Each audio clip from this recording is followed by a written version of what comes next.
Assalamualaikum. Waalaikumsalam. Waalaikumsalam, Bu. Nggak dengar suaranya? Dengar Udah siapa di dengar, mana? Bu. Coba Bu buka kameranya, Bu.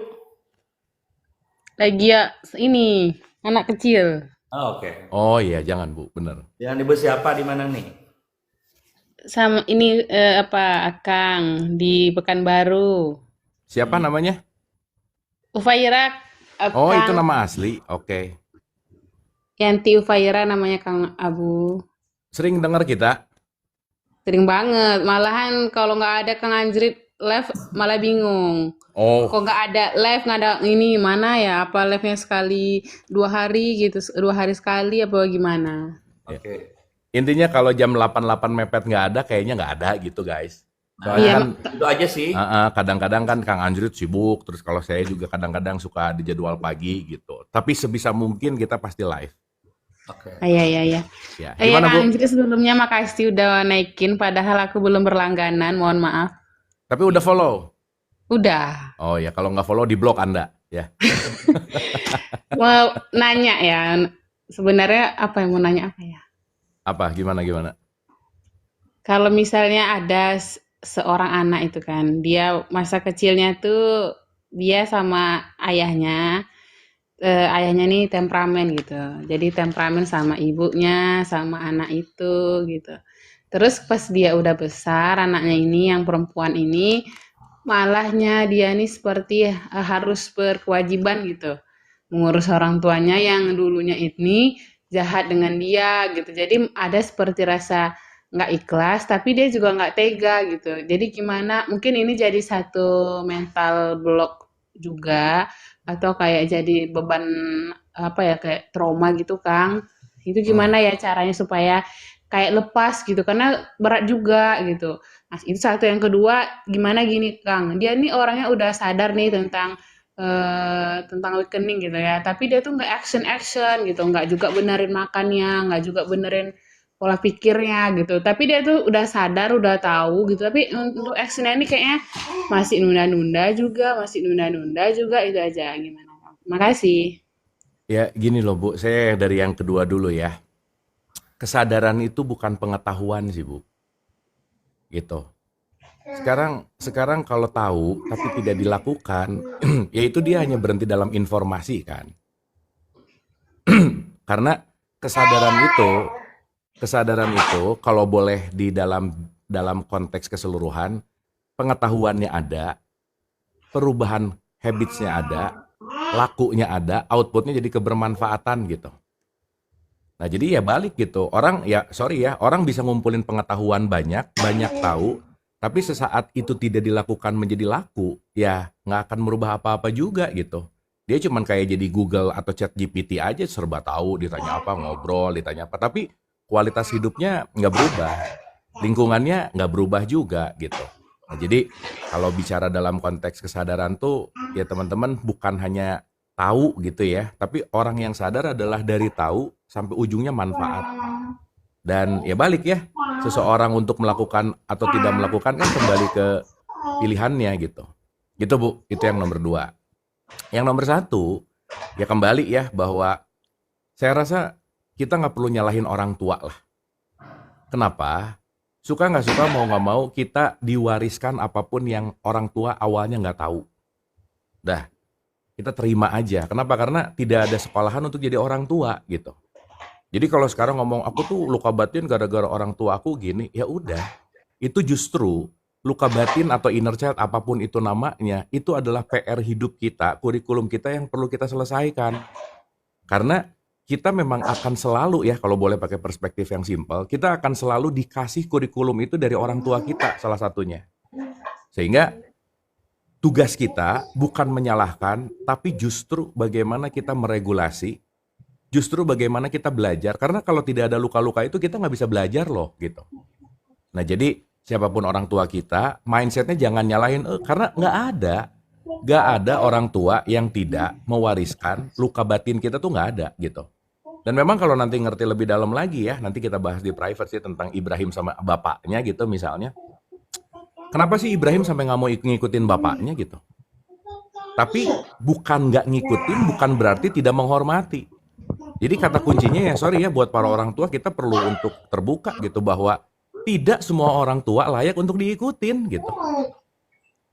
Itu intinya. Nah, maka kedua kedua orang tua sama anak ini adalah saling belajar untuk saling bertumbuh gitu. Gitu sih, Bu. Jadi anaknya belajar, orang tuanya belajar, ya dua-duanya belajar mau nggak mau. Gitu. Nah, untuk urusan tadi untuk urusan tadi si anaknya terbebani atau gimana, ya itu kan problem di mana dia perlu dilampaui gitu. Karena kalau dia melakukan terus terbebani juga melakukannya kan pasti nggak nyaman gitu intinya. Nah jadi saya rasa orang tua perlu sadar, anak perlu sadar bahwa dua-duanya individu yang berbeda. Dan sebenarnya maaf ya dalam hidup ini nggak ada keharusan sih. Gitu karena semuanya akan berjalan sesuai dengan kondisinya masing-masing. Intinya begitu. Nah jadi ya kalau boleh tadi memberikan sebuah pandangan, belajar sih. Gitu, belajar aja terus gitu untuk ngerti, untuk paham sampai akhirnya bisa merubah keberatan menjadi sesuatu hal yang indah gitu. Karena maaf ya, kalau kita melakukan berdasarkan pengorbanan, kita lagi memancing situasi hidup yang tidak nyaman. Karena begitu ngerjain gara-gara berkorban, aku melakukan ini pokoknya gara-gara berkorban, aku nanti itu akan ada nilai transaksional yang ngebuat kita hidupnya nggak nyaman. Kita akan sakit hati aja udah. Makanya kenapa sih? Lakukanlah dengan ikhlas. Kenapa? Karena kalau udah ada pengorbanan di depan, transaksional kita, wah nanti gini, kamu ya udah saya tolong, udah saya kasih makan, udah gini, tapi kamu begini. Dah aja. Sesuatu yang dilakukan atas dasar pengorbanan dan transaksional, itu adalah bensin amarah yang akan terus mendidih gitu ya, terbakar, dan pasti hidupnya nggak akan tenang gitu. Saya rasa gitu, Bu Ufaira. Jadi pengertiannya didalemin lagi, pemahamannya di dalam lagi, dan terus belajar sih intinya. Udah jangan nyalahin orang tua karena memang semua orang tua pasti salah gitu ya. Makanya saya selalu bilang bahwa mari kita maafkan kesalahannya dan kita lestarikan kebaikannya. Kita stop sampai di kita. Jangan sampai apapun yang terjadi sama kita 100% diwariskan ke anak kita gitu. Itu sih poinnya. Gitu. Iya Kang Abu, makasih Kang Abu, makasih juga Kang Anjir udah angkat. Ya, Bu. Sip ya. Makasih ya. Anjir, Kang Anjir hari ini kayaknya nggak semangat gitu, ngapa ya? Belum mandi. Mandi saya, aduh pagi-pagi bangun mau mandi ternyata airnya habis tadi. Iya, menung aja. Yo, makasih. Oke, dadah. Thank you. Ya ini juga buat belajar sama-sama bahwa orang tua jangan baper kalau anaknya nggak mau ngikutin gitu Kang. Harus ngerti gitu bahwa setiap, ya balik lagi ya, semua generasi pasti beda, pemikiran pasti beda gitu. Kadang yang sering saya cerita gitu bahwa banyak sekali anak itu adalah korban ambisi dari orang tuanya Kang. Oh iya ya, bener juga. Saya anak pengen gini, pengen gitu, pengen segala macam gitu, ayah. Iya, di drive, dikontrol gitu bahwa Ya. dulu mungkin orang tuanya nggak punya uang pengen jadi dokter Kang. Hmm. Dia udah sukses, kamu harus jadi dokter karena dulu papa pengen jadi dokter, kamu yang harus jadi dokter. Padahal anaknya pelukis gitu misalnya, kumaha. Betul. Gitu. Itu sih. Yang pasti kalau kita mah sebagai orang tua cukup ini aja, berarti apa namanya tuh? Ngedrive, bukan ngedrive. Menemani Kang. Menemaninya saja gitu ya. Gitu. Dia jadi apapun itu gitu ya, ayah. Iya, karena ya itulah kenapa ya. Salah satu kemelekatan tertinggi dalam hidup itu kan anak Kang. Karena dia merasa bahwa dia memiliki gitu. Benar, benar. Padahal kan yang sering saya bilang juga bahwa anak itu bukan lahir dari ibunya, tapi lahir melalui ibunya. Melalui ya. Betul. Dan yang pengen kan kalian. Benar. Iya, jadi bukan anak berbakti sama orang tua justru. Kan yang pengennya orang tuanya ya. Benar, benar banget. Kira-kira ya gitu. Ini dikunyah lah gitu bahasa ini. Iya ya, teman-teman. Makanya saya anak cukup satu saya kalau saya biar gak rebutan warisan. Karena kalau udah rebutan jadi berantem ya. Wah Kang, ngomongin warisan ya. Berapa banyak kasus warisan yang membuat perpecahan keluarga coba? Oh iya. Wah Kang. Banyak banget. Padahal tanahnya cuma 5 meter. Nah, benar. Selamat pagi. Pagi, Kak. Iya, oke. Sama siapa di mana? Assalamualaikum. Dari itu Kaltim. Kaltim. Oke, sama siapa? Ya, Ibu Nani. Di mana Kaltimnya, Bu? Kaltim Tenggarong Seberang. Di mana? Tenggarong Seberang. Oh, oke. Samarinda. Garong. Oke. Gimana, Bu? Gimana ya cara itu memutuskan kayak itu pola Hah? lama maksudnya memutuskan pola lama maksudnya dulu itu bapak saya itu apa itu ya pemain judi terus Mm-mm. dapat suami juga judi juga apa itu pola berulang maksudnya ada karma. Ya, gini Bu. Sebenarnya ngomongin pola berulang karma tuh saya nggak pengen ngebawa ini ke ranah-ranah tahayul ya. Maksudnya jadi, Iya, oh ini karma, ini apa gitu. Ya, gini. Kita ngomong dari sisi biar sadar aja. mekanismenya ya. Nanti mau disebut pola berulang lah, mau disebut karma, terserah gitu. Tapi kita ngerti gitu. Gini, Iya, sesaat kita lahir, iya, kita akan merekam semua yang paling terdekat itu pasti ibu dan bapak kita. Dan iya, ini berlaku buat semuanya ya. Dan yang menarik adalah ketika kita lahir merekam ibu bapak kita, itu kita akan merekam bahasa cinta juga sekaligus. Jadi, saya kasih contoh ya, dan ini menurut penelitian, salah satu yang menelitinya namanya Dr. Gabor Mate namanya. Dia bilang gini, siapapun akan mencari sesuatu yang dia hilang dari masa kecilnya, dan dia menganggap itu adalah cinta. Contoh, kalau bapaknya diem, dingin, cuek, si anak akan menyangka bahwa bahasa cinta itu adalah cuek gitu. Nah, alam bawah sadarnya akan mencari bahwa cinta itu adalah cuek dan dia pasti nggak pasti sih ya, maksudnya gini, kecenderungannya dia akan dapat pasangan yang cuek gitu intinya. Karena dia merasakan bahwa cuek itu bahasa cinta gitu. Nah, jadi kalau tadi bicara dalam konteks apapun, kalau kita ngerti mekanismenya bahwa si recording di jiwa kita tuh intinya dia akan mencari sesuatu dari pola pengasuhan gitu, Bu. Nah pun ya balik lagi ya, kalau kita bicara dalam tadi Ibu bicara bahwa bapaknya penjudi, si suaminya juga penjudi, ya saya nggak bisa bilang langsung bahwa oh ya itu gara-gara ini gitu, enggak juga sih. iya, Nah sekarang yang jadi pertanyaan, daripada terlalu sibuk mikirin kenapa ini terjadi, tapi kita mencari apa nih yang bisa diselesaikan dalam bentuk solusi gitu loh Bu. iya, iya. Itu Gitu. sih poinnya. Ya itu kesadarannya itu gimana caranya biar Gimana bisa Bu? apa itu biar bisa memberi kesadaran kepada suami. Ya, kan yang kita sering bahas ya Bu ya, bentar-bentar. Yang sering kita bahas bahwa kita tuh nggak pernah bisa ngerubah siapa-siapa Bu. Dan kalau mau terjadi perubahan di luar, yang pertama ada penerimaan dulu di dalam gitu. Itu kan panjang ya pasti ya, untuk menjadi itu tuh kan proses gitu. Makanya Iya, saya rasa hal yang terpenting adalah nomor satu, Ibu terima dulu. Terima ini sebagai realitas. Nah setelah terima ini sebagai realitas, bukan karena benci, bukan karena takut, bukan karena sesuatu yang katakanlah dalam frekuensi yang rendah, kalau pakai bahasanya Hawkins gitu, Ibu bisa berkomunikasi. Apa sih, kenapa sih gitu. Nah disitulah mulai mencari solusi. Apakah memang si bapak ini perlu ke profesional misalnya? Apakah dia perlu apapun yang dibutuhkan, dan kecanduan-kecanduan itu kan habits Bu. Dan itu iya, sesuatu hal yang gak mudah memang gitu, karena itu udah jadi suatu kebiasaan. iya, Tapi kalau ibu terus-terusan ngomongin ini karma, ini luka batin lama, gimana cara ngerubah? Ibunya nggak berubah, maka suami nggak akan berubah gitu. iya. Gitu. Jadi Harus berpikir positif. perubahan itu selalu datang dari dalam. Hmm, Saat ibu mulai nerima, saat ibu mulai mengerti kenapa begitu, pasti akan ada terbuka pintu untuk menuju ke langkah berikutnya dalam bentuk solusi gitu Bu. iya. Gitu Bu.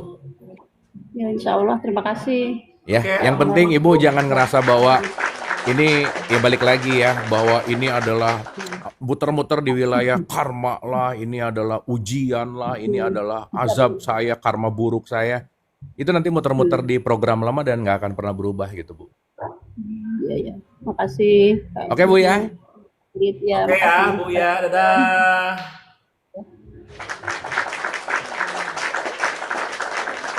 Tapi adiksi memang sih. Emang judi haram?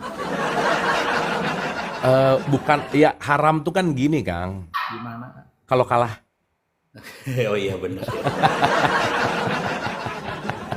Kalau ini yang ada dalam kepala saya ya, judi itu menaruh sesuatu, kita katakan yang berharga dengan mengharapkan sesuatu yang lebih, pasti gitu kan ayah? Ini yang dari kepala saya nih ya, judi itu menaruh sesuatu yang berharga nih, menaruh sesuatu yang berharga agar mendapatkan sesuatu yang, dengan berharap mendapatkan sesuatu yang lebih. Berarti orang bikin perusahaan juga judi dong. Bisa jadi. Karena dia juga bikin perusahaan berharga kan? Iya, menaruh Berharap. sesuatu, berharap. Ya teman-teman ya. Berarti problemnya judi apa Kang? Apa? Satu Kang, dia tidak mau mencintai proses. Cepat Kang, instan. Instan ya. Kalau bikin perusahaan naruh yang berharga, Betul. tapi dia berproses, tumbuh. Bedanya itu. Bedanya di situ. Nah, berarti teman-teman buat kalian ya, misalkan di pinggir jalan tiba-tiba saya niat memberi semoga aja. Berarti bisa disebut berjudi dong itu. Hati-hati nih teman-teman, makanya harus tahu judi itu seperti apa gitu. Iya, gitu. Dan kalau kita bicara dalam konteks itu Kang, mau gimana pun sistem yang namanya perjudian nggak akan mungkin memenangkan penjudinya gitu. Pasti bandar menang. Benar banget. Saya dapat info yang valid dari A1 ini mah Kang. Benar. Itu mah ya game ayah namanya juga ya. Iyalah.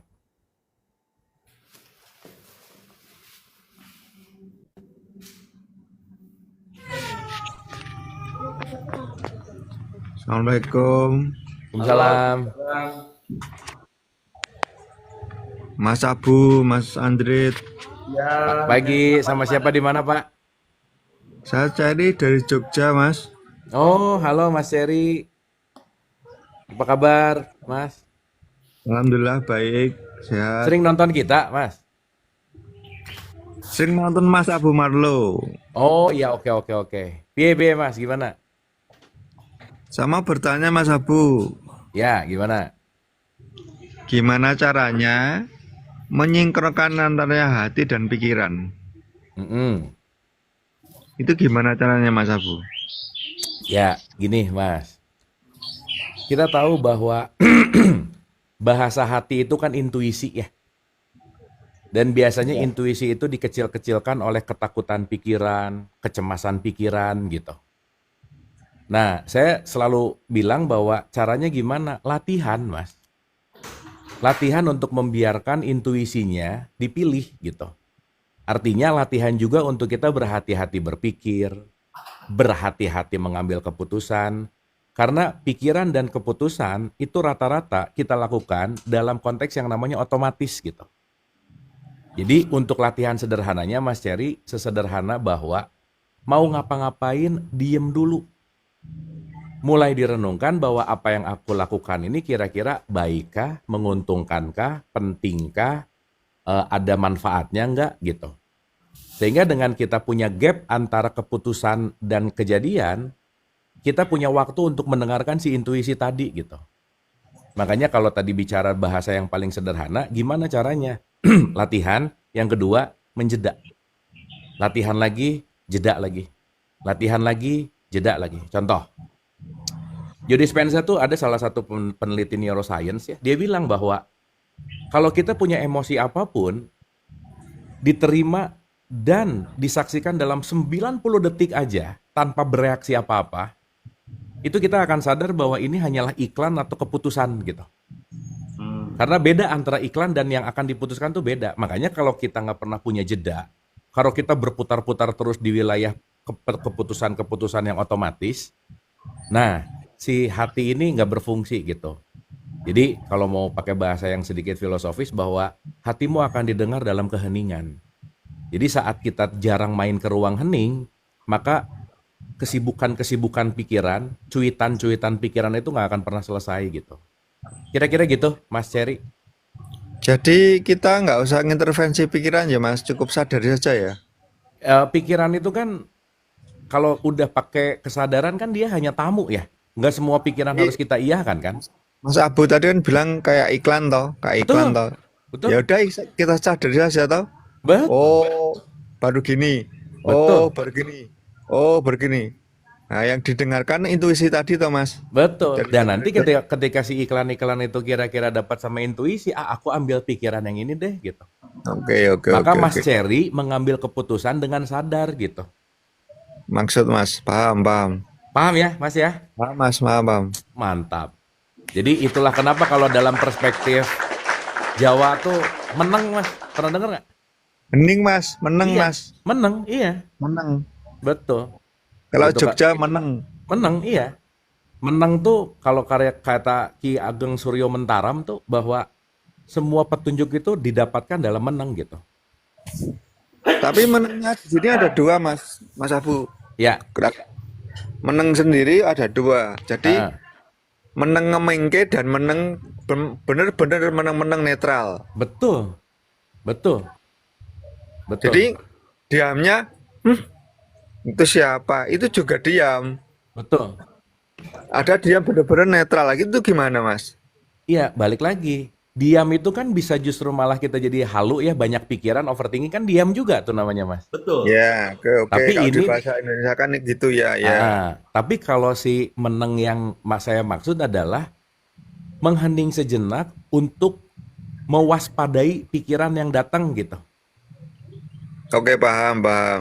Gitu. Dan kalau kita bicara dalam konteks itu di situ kan kita mulai berhati-hati dalam mengambil keputusan, Mas. Oke, paham, paham, paham. Impact-nya ya, Mas ya. Impact-nya ya. Betul. Contoh Impact-nya ya, ke situ. Mas Ferry sadar nggak? Coba. Keputusan-keputusan yang dilakukan 95% dalam kehidupan sehari-hari sama loh. Itu lagi, itu lagi, itu lagi. Masuk warung mesennya es teh tawar lagi. Masuk warung mesennya atau ke restoran nasi goreng lagi, itu lagi. Jadi keputusan kita itu tanpa kita sadari kita sudah memutuskan dengan sesuatu program yang lama gitu loh, Mas. Paham, paham. Ah, Habit bukan Mas itu, Mas. Habit yang tanpa habits sadar akhirnya. bukan? Betul, Habit kan? Habit betul, tanpa sadar tapi. betul. Makanya kalau kita bicara ngomong tentang menang ini artinya kalau kita diam dulu habit selamanya off gitu loh, Mas. Oke, paham, paham, paham. Gitu. Jadi ya balik nggak ada lagi, Mas. Kata kuncinya adalah latihan gitu. Ya, Mas. Paham, Mas. Gitu, Mas. Makasih Mas Abu. Makasih Matur Mas suwun, Ajri. Mas. Semoga ada Matur suwun, sesuatu Mas. dan Matur suwun, semoga Mas. bisa dilatih. Email, dadah. Semoga Mas manfaat ya Mas ya. Suwun. Ya. Ye, kudu sami. Meneng teh apa diem, Ngajedog Kang menang teh. Diem dulu gitu atau gimana, meneng tuh, Gini, Kang. Kita tuh kan teradiksi untuk memilih sesuatu yang udah jadi kebiasaan, Kang. Ya kan? Begitu gini langsung reaktif gitu. Nah, menang tuh responsif gitu, Kang. Oh, oke. Jadi begitu ada apa-apa coba diam dulu, amati. Heeh. Siapa tahu salah lihat, siapa tahu salah dengar. Nah, Karena kalau kita langsung bikin keputusan, padahal salah dengar, salah lihat, begitu udah jadi action, udah jadi kejadian, Kang, nggak bisa dicabut. oh iya benar ya, benar. Benar. Gitu. Makanya sebelum melakukan sesuatu yang akhirnya menjadi hukum timbal balik, hukum sebab akibat, mending diam dulu gitu. Oke, oke. Itu sih intinya. Pentingnya meneng tuh jeda lah, ayah. Jeda, balik Jeda. lagi. Jeda dulu teman-teman kalau ada apa-apa. Misalkan kalian mendapatkan informasi apa atau gimana atau segala macam lah dijeda dulu ya. Betul. Ada proses buat kita stop Mikir. sebentar gitu. Ha. Ya. Dan itu kan yang sangat susah di era modern sekarang, Kang. Iya. Halo. Waalaikumsalam. Siapa di mana, Mas? Hakim dari Serang, Banten. Oh iya, Mas Hakim. Hakim, silakan. Mas Hakim sering Abu. nonton kita? Wow, sering banget yang Abu. Oh, mantap. Gimana Mas? Apalagi tentang Letting Go tuh. Makasih Mas udah nonton. Ya. Gimana? Ini yang jadi pertanyaan gini, Mas. Kang Abu, peran nasib dan takdir itu secara hakikat seperti apa sih? Ya, gini. Takdir itu ukurannya, Mas. Nasib itu yang terjadi pada ukurannya. Contoh, kalau Mas Hakim wadahnya 1 liter, terus minta pengen 100 liter, mungkin nggak bisa dapat 100 liter, Mas? Iya, Enggak, gini, wadahnya 1 liter. Pengen diisi 100 liter, mungkin nggak? mungkin. Kan wadahnya cuma 1 liter. Oh, tidak. Ya, Mas Hakim ini udah bangun belum, kira-kira? Udah. Kan wadahnya 1 liter nih. Iya, Pengen diisi 100 liter, kan nggak mungkin dong, betul? nggak mungkin ya. Nah, berarti saat Mas Hakim wadahnya 1 liter, waktu itu takdir wadahnya 1 liter, makanya nasibnya cuma bisa dapat 1 liter gitu. Tapi Iya, pengen iya, nggak Pak. jadi 100 liter? Ya pengen, gimana caranya? Luasin wadahnya. Karena kalau wadahnya diperluas, berarti si takdir takarannya lebih luas nggak kira-kira? Lebih luas. Lebih luas. Airnya pasti masuk lebih banyak.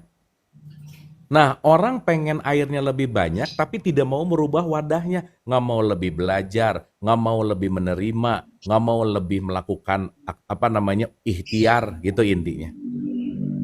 Makanya orang ngomong, udah catatan atau udah suratan takdir gini. Iya, karena kamu waktu saat takdir ngomong gitu, kamunya nggak mau meluaskan wadah, gitu intinya. Paham nggak, Mas? Paham. Terus Berarti kalau wadah bisa kita rubah nggak? bisa, Bisa. Yang nggak bisa kita rubah adalah air akan selalu menyesuaikan dengan wadahnya. Itu nggak bisa kita rubah, Mas. berarti sesuai ayat Tuhan yang Allah tidak akan merubah suatu kaum itu. Iya, surat 13 ayat 11 itu kan bilang, aku tidak Iya, akan merubah keadaan suatu kaum, ya, iya. sebelum kamu merubah keadaanmu gitu. Berarti tipis ya, Kang Abu, nasib menuju takdir itu ya. Nah, gini, Mas, takdir itu ukuran, ya. Nasib itu ketika ukurannya penuh, itu jadi nasib. Paham nggak? Iya. Dan Paham, takdir paham. itu sesuatu yang udah terjadi gitu. Jadi misalnya kita kayaknya udah takdir kalau aku tuh gagal terus, kan belum kejadian, nggak gagal terus kan. Betul. Iya, benar. Makanya kalau dalam perspektif Islam ada kodo, ada kodar gitu. Makanya ada takdir gak bisa diubah gitu ayah. Yang nggak bisa dirubah itu Udah terjadi hukumnya. maksudnya tuh. Udah terjadi gitu. Hukumnya yang nggak bisa dirubah. Nah, Tapi untuk berikutnya, saya bisa memperbaiki nggak? Bisa lah. Makanya kodar itu, takdir itu ukurannya, kodo itu keputusannya. Saat merubah Iya. keputusan, maka hidupmu akan berubah. Iya, Kang Abu. Gitu, Mas. Berarti jodoh rezeki bisa dirubah. Ah, Yang nggak bisa dirubah berarti kematian, Kang ya. Kalau hidup lebih makan sehat, lebih minum sehat, lebih asupannya sehat, kan mempersehat juga. betul. Iya. Gitu. Cuman Yang gak bisa titiknya dirubah hukumnya gitu ayah. ya pasti mati gitu. Pasti mati lah itu Nah, hukumnya.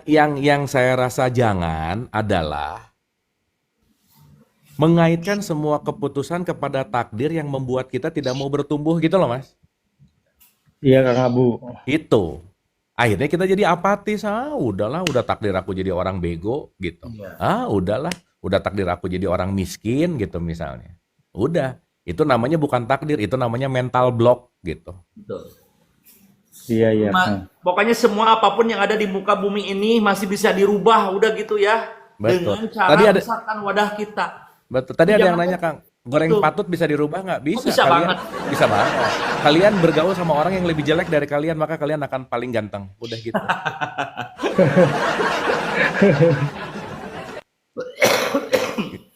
Gitu, Mas Hakim. Oke. Iya, Kang Abu. Makasih banyak, Kang Ajrit. Salam sehat. Sip ya, dapat ya. Dapat. Mantap. Makasih.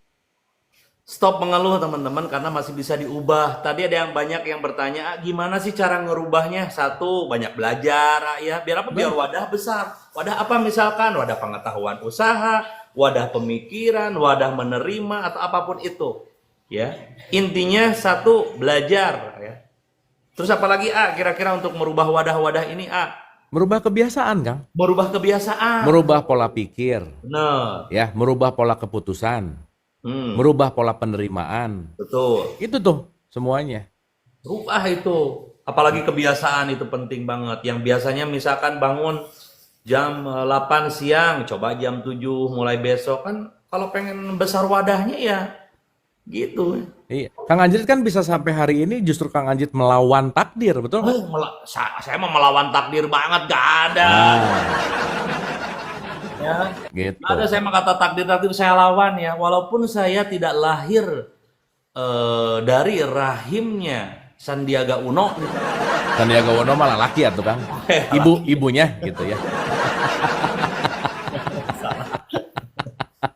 Dari keluarga Bakri misalkan, tapi tetap maaf aja ya, kehidupan saya masih bisa saya ubah. Benar kan? Itu saya teman-teman ya, gak ada kata saya mah dari kampung dari apa, gak ada kata gitu-gitu. Karena saya yakin Sang Maha Pencipta itu adil gitu terhadap siapapun yang mau merubahnya ya pasti akan dirubah gitu. Benar.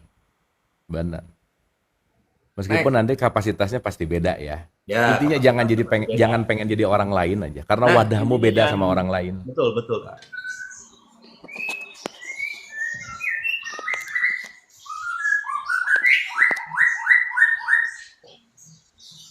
Ini bahasa perumpamaan nih, bahasa tinggi nih. So, ini bahasa burung nih. Halo, Mas Pagi. Rio. Iya, Ya, pagi Kang. Pagi. banyak cowok ya hari ini ya. Iya, seru. Biasanya laki-laki tidak bercerita ya. Nah, sekarang laki-laki berkicau nih, ada burung ya. Halo Mas. Dengan Gimana siapa? Mas Rio ini? Iya. Begini Kang Abu, mau sedikit bertanya. Ya, Mas di mana sama siapa? Dengan siapa di mana? Perkenalan dulu Mas. Rio di Surabaya. Oh iya, Mas Rio. Mau sedikit bertanya tentang, saya pernah mendengarkan kalimat dari Kang Abu itu, kita tidak bisa mengontrol orang lain untuk berubah ya. Gitu, seperti itu. Namun ada rasa keinginan dari saya untuk merubah seseorang yang benar-benar saya anggap itu sahabat, seperti itu. Namun saya membaca dari seseorang ini, dia belum ada wadahnya untuk ke situ gitu loh. Jadi seperti apa yang harus saya lakukan gitu loh, Kang Abu? Udah jelas-jelas gak bisa ngerubah Mas. Mas Rio pasti bakal kecewa sih. Betul. Kenapa? Karena Mas Rio tadi mau ngomong, saya ingin. Nah, udah. Awal-awal kekecewaan ketika ada penekanan di kata ingin gitu. Gitu Mas. Jadi udah, kita ngomong realitas aja bahwa sehebat apapun Mas Rio, sesayang apapun Mas Rio, atau se-care apapun Mas Rio sama si sahabat itu, kalau dianya nggak mau, nggak bisa Mas. Sama kayak, maaf banget ya, kita nggak bisa ngajak orang pinter loh. Kalau dianya masih terus memilih bodoh gitu, gimana? Iya. Betul nggak? Betul. Jadi Iya. satu sih Mas, jangan terbebani yang bukan beban kita gitu. Iya sih. Iya, Kan itu bukan bebannya Mas Rio ya. benar, iya. Itu poinnya. Nah, jadi kalau tadi bilang bahwa balik ya, banyak kok contohnya. Ya Nabi Muhammad aja paman yang nggak mau ngikutin dia, betul nggak? Betul. Kalau kita mau Cuma ngomong ini, Kang contoh. Abu, kadang dia itu sering ngeluh terus gitu Kang Abu. Iya. Ya berarti kan dia ngeluh, tapi dia nggak mau berubah, betul nggak? Betul. Iya. Nah di situ nanti ada batasan untuk Mas Rio mau sabar atau enggak gitu. Itu aja sih Mas. Iya. Oke. Dan ya itu tadi, kalau Mas Rio paham bahwa oh ya udah, kita hanya bisa memberikan inspirasi, udah selesai. Iya. Gitu. Kalau sesaat apapun ya konteksnya dia nggak mau berubah, ya udah. Tapi saat dia mau berubah pasti berubah sih. Oke. Ya. Semuanya datang dari dalam sih pasti. Iya. Terima kasih Kang Abu kalau gitu. Ya dapat ya. Dapat ya. Sip. Terima kasih. Ya, jangan dibebani, Mas. Wis lah. Siap. Oke ya Mas Rio ya. Oke, terima kasih. Ya, dadah Mas Rio. Kan gak bisa ngerubah orang lain ya, mau sahabat, mau siapapun. Jangankan sahabat tak ya, orang tua aja gitu gak bisa kita ubah gitu. Iya. Itu namanya sinterklas efek, Kang. Pengen jadi sinterklas gitu, pengen jadi hero gitu. Bener sih, bagus-bagus aja, tapi yang sering saya bilang ya bahwa jangan membakar diri untuk menghangatkan orang lain gitu. Betul ya, Kamunya jangan nggak jadi lilin habis ya. nanti. Benar ya. Gitu. Tugas kita jadi merubah diri kita aja dulu gitu terus ya, memberikan Kan nanti jadi contoh. Betul, contoh ya. Kan pasti temannya Kang Anjrit dulu, Jrit ayeuna nah jadi sukses, kan jadi nanya Kang. Iya, benar. Kang Anjrit dulu belum punya uang 100 miliar kayak sekarang. Iya. Dulu belum punya, sama sekarang udah punya. Ngomong sama teman lebih didengar pasti. Wah, Betul nggak? beda. Iya, beda. Bener. Didengar. Oh, itu ya dalam artian ya kita mah tumbuhin aja diri kita terus, upgrade aja diri kita terus. Toh nanti juga efeknya akan terinspirasi ke sekitar gitu ya, maksudnya ya. Tapi jangan kita berusaha untuk merubah yang di luar gitu. Ngapain kamu juga belum jadi apa-apa? Apa yang bisa dilihat gitu? Iya, apa sih yang bisa dilihat ya? Gitu. Kamu masih naik Avanza gitu. Gimana gitu. Coba next ya. Wah, iya bener ini tangan saya ke cowok semua sih, ah. Iya, nggak apa-apa lah. Hari ini hari laki-laki bercerita Kang. Soalnya Macron baru digaplok sama istrinya Kang. Assalamualaikum warahmatullahi wabarakatuh, Kang Anjrit, Kang Abu. Waalaikumsalam. Mohon izin dari Lampung. Oh iya. Mas Handoko? Betul. Kalau Susila dari Jawa Tengah, transmigrasi ke Lampung. Oh oke. Ketua OSIS ya ini ya. Silakan Mas Handoko. Mohon izin pertanyaannya, untuk menjadi pemimpin yang bijak karena harus mendengarkan bawahan yang banyak karakternya itu seperti apa, Kang Abu? Wah, Oke. kan kata saya juga ketua kan? Ya, ketua benar. Ketua geng. Terima kasih Kang Anjrit tebakannya. Ya. Gini Mas, kalau kita mau mendengarkan berarti kitanya perlu kosong. Oke. Kalau kita mau jadi ruangan, berarti kitanya perlu jadi manusia ruang dulu gitu. Oke. Karena pemimpin itu, salah satu karakter pemimpin itu dia perlu memahami konteks menjadi manusia ruang. Karena dia yang akan meruangi semua anak buahnya gitu. Berarti intinya, udah deh, ini mah rumus utama ya, bahwa gimana kita mau mendengarkan orang lain kalau kita aja nggak mau dengerin diri sendiri gitu. Kitanya aja nggak nyaman sama diri sendiri, gimana kita mau nyaman dengerin orang gitu. Nah artinya latihannya adalah kembali kepada diri gitu Mas. Karena gini, pemimpin itu kalau boleh saya pakai analogi, dia itu generator di dalam sebuah komunitas. Maka tidak ada bawahan yang salah, yang ada pemimpin yang tidak bisa mengarahkan. Gitu. Nah, artinya ini kalau bicara dalam konteks energi lah ya gampangannya. Kalau pemimpinnya lesu, udah deh, jangan berharap bawahannya lesu. Jangan berharap bawahannya kuat gitu, nggak bisa. Karena figur otoritas itu akan membroadcast, akan akan mengalirkan gitu ya, apa yang ada di dalamnya. Nah jadi Mas, balik lagi gitu, kalau kita mau meradiasi gitu ya, mau memberikan sebuah vibes lah ya gitu, pemimpin itu sangat punya andil besar dalam komunitas gitu. Intinya gitu. Oke Kang Abu, kalau untuk sistem tarik ulur itu menurut Kang Abu seperti apa? Tarik ulur itu gimana? Jadi begini, kalau misalkan kita sudah coba tekankan dengan penegasan-penegasan, tapi dia nggak mampu nih untuk menyesuaikan dengan kebijakan komunitas atau pekerjaan nih. Oh iya, rumusnya satu Mas, kalau tidak bisa dibina, ya dibinasakan aja Mas ya. Dalam tanda petik. Kenapa? Jangan sampai satu orang yang tidak terbina, tapi dia bisa merusak satu tatanan ekosistem gitu loh, Mas. Siap. Nah, yang paling bahaya kalau pemimpin udah punya rasa terlalu nggak tegaan gitu.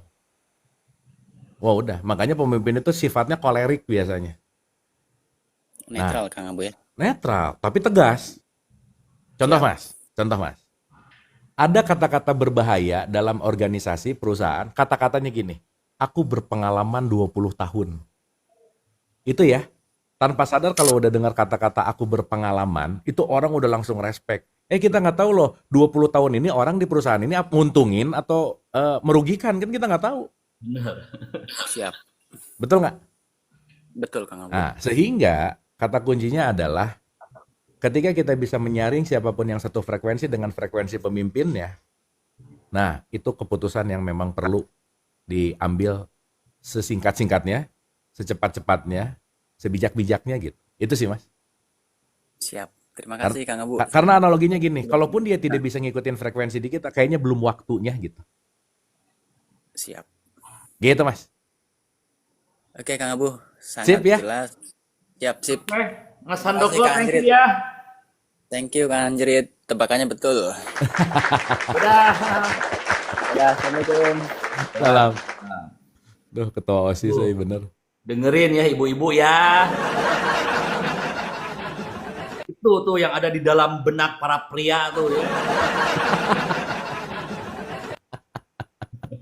Tapi kalau di rumah, generatornya ibu sih Kang. Tuh. Kalau ibunya lesu, serumah lesu aja. Benar. Gitu. Ibu tuh, ya istri lah ya, ibu perempuan gitu. Itu tuh mitokondria lah Kang kalau di tubuh. Oke. Next, ya, kita lanjut. Ya. Coba lagi. Ini hari bapak-bapak bercerita ya. Halo, Assalamualaikum. Halo, Waalaikumsalam. Siapa di mana? Sama Polos, Pak. Siapa? Polos dari Palembang. Polos. Polos. Iya, bener, Kang. Oh, oke. Lucu namanya Polos. Nama Mas Polos. orangnya polos ya, bukan orangnya, memang namanya gitu ya. Memang nama dari lahir, Itu Kang. polos banget. Kamu kok polos sih? Emang polos gitu. Bagus tuh. Nggak nyangka ini bisa dinaikin sama Kang Anggrit. Iya, silakan Mas Polos. Gini, Kang Abu. Saya Ya. kan sering dengar video-video atau nonton videonya Kang Abu di YouTube kan. Mm-mm. Temanya bebas dengan Kang Abu ya. Bebas. Mas. Saya tuh lagi bingung di spiritual sebenarnya Kang Abu. Kan pernah pesantren tuh 3 tahun. Oke. Lihat videonya Kang Abu itu kayak dibongkar gitu Kang. Hmm. Jadi kalau menurut saya tuh agak jadi bingung gitu Hmm. buat memahami isi Al-Quran. Harus belajar dari mana gitu kan. Makanya pesantrennya 6 tahun kayak saya jadi gak bingung. 3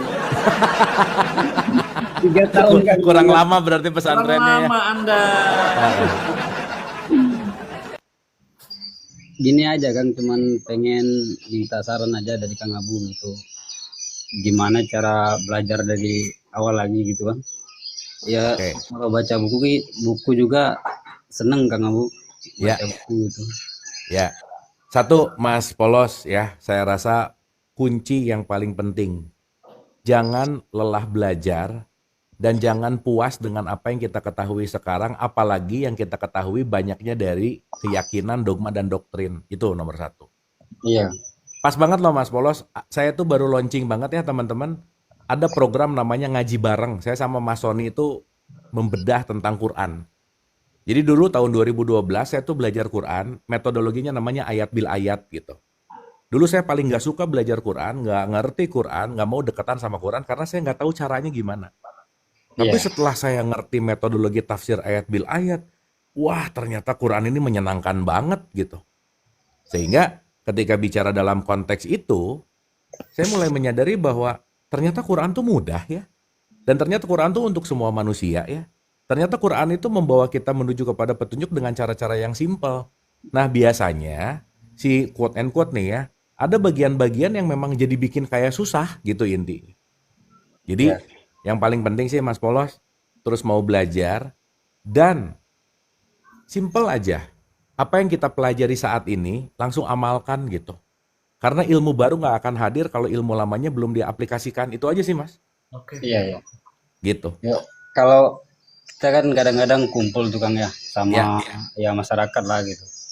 Kadang apa yang kita yakini atau kita pelajarin itu ya beda semua itu kan kadang-kadang kan.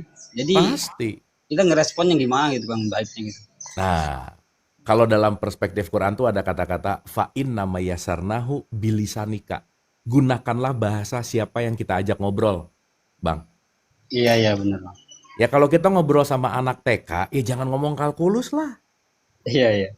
Ya udah, ngobrol sama anak TK, ngobrol tentang kertas lipat, tentang bekal, udah di situ aja. Karena kalau kita ajak ke level-level yang namanya kalkulus, nggak nyampe gitu.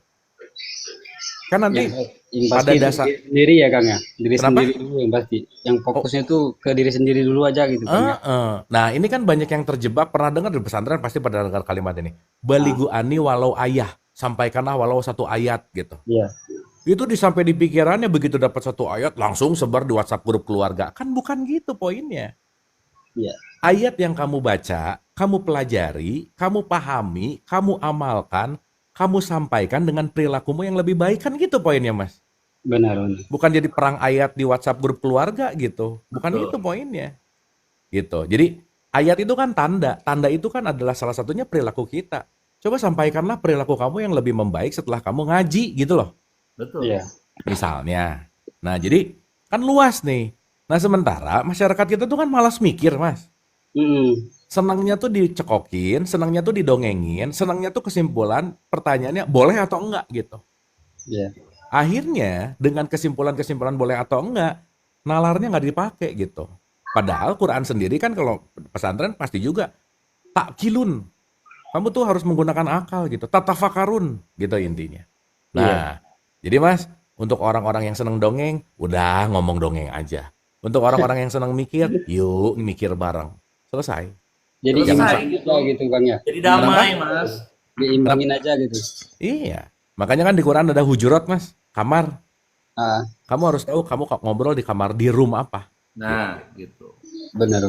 Makanya kenapa si rest area punya private, karena ada bahasa-bahasa yang kalau saya omongin di sini sayanya jadi nggak bijaksana gitu loh Mas. Betul.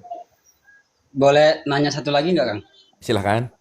Ini yang masalah pikiran sama kesadaran Kang, itu kan cara kita bedain itu sadaran atau pikiran tuh gimana Kang? Ya, tadi udah dibahas sih kalau Mas Polos dapat Ini ya. baru gabung soalnya Kang tadi. Iya, ya nggak apa-apa. Gini loh Mas. Inti saya langsung to the point aja ya karena ini waktunya udah mepet. Iya.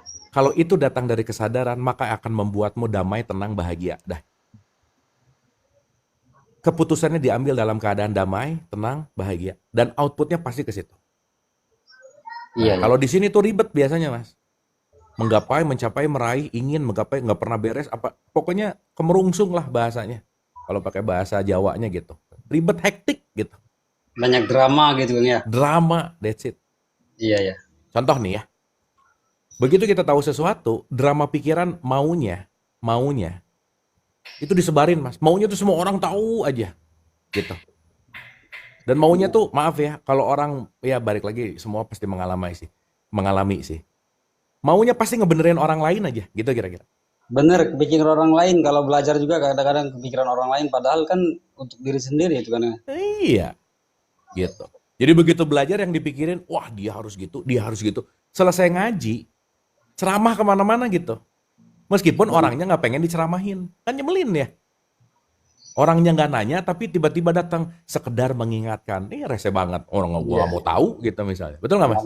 Langsung Ngapain ngingetin aku Anda? Ngapain ingetin? Nggak minta juga diceramahin gitu misalnya. orang nggak butuh kok ya. Orang nggak butuh. Nah kebijaksanaan adalah kita memberikan sesuatu tepat kepada siapa yang membutuhkan gitu. Oke. Gitu Mas. Nonton Ya, ngaji benar. bareng deh. Itu setiap hari Selasa sama Kamis jam 6 di SAY Inspiratif. Itu Hampir program baru tiap- kita. Tiap hari loh Kang, saya dengerin di YouTube juga. Oh siap. Iya. Kita belajar bareng lah pokoknya. Iya. Terima kasih Thank Kang. you Mas waktunya. Polos ya. Thank you, Kalau Mas Polos. mau lebih esensi lagi bisa ikut di rest area private, Mas Polos. Udah masuk grup belum? Belum Kang ini. Tapi kalau rest area private Bayar. itu membayar ya. Ya udah, thank you banget teman-teman yang mau masuk ke rest area private bisa silakan save nomor saya 0822334477 belakangnya 05. Di private kita membahas yang lebih dalam lagi, lebih esensi lagi dan lebih hal-hal yang belum kalian ketahui selama ini. Oke, thank you banget Mas Polos udah. Kang Iya. ya dosen saya Kang, Yuk. namanya Kang Indra nih mananya ayat tehnya. Oh, ayah dosen siapa? Kang Ira Indrawardana dosen saya. Di sini Dosen ada. antropolog Kang. Besok Kang Ira mau besok santai. Gini Kang, menarik loh. Kang Ira ini penganut apa tuh ya bahasanya ya? Yang nggak ada di KTP aja kira-kira. Oh. Hah? Kan sekarang tuh agama ada 6. Oke. Tapi kayak kepercayaan itu kan nggak masuk ke KTP kan Kang? Oh, oke, benar. Nah beliau itu di situ gitu. Boleh angkat Nah, Kang Ira kalau besok santai, kita dengerin dari sudut antropologi ya, Nah, dan dari sudut yang beliau sekarang sedang sedang galang lah gitu. oke. Banyak hal yang menarik tentang itu, Kang. Wah, boleh lah. Ya, Kang Ira besok jam 8 santai tuh, coba. Ya, Kak Indra. Halo, besok jam 8 santai kita ngebahas tentang ini harta-harta. Oh, santai itu. Santai Kang ya. Kang Ira Coba. enjing tabuh 8 pagi, urang ngebahas tentang wiwitan, Kang. Urang Wah, ngebahas gas, tentang wiwitan ya. iya, kita ngomongin tentang Kasundaan gitu ya, Karuhun. Itu menarik Betul, loh. Betul, betul. Mas Indra atas di follow ku Abi, tapi Mas Indranya tak acan follow bade di blok wae teh.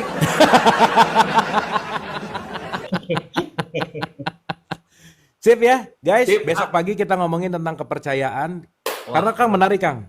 Si Kang Ira ini ya pernah mau bikin rekening, ditanya agamanya. Agama saya ini, di KTP-nya di tip Kang. Bukan ini agama saya.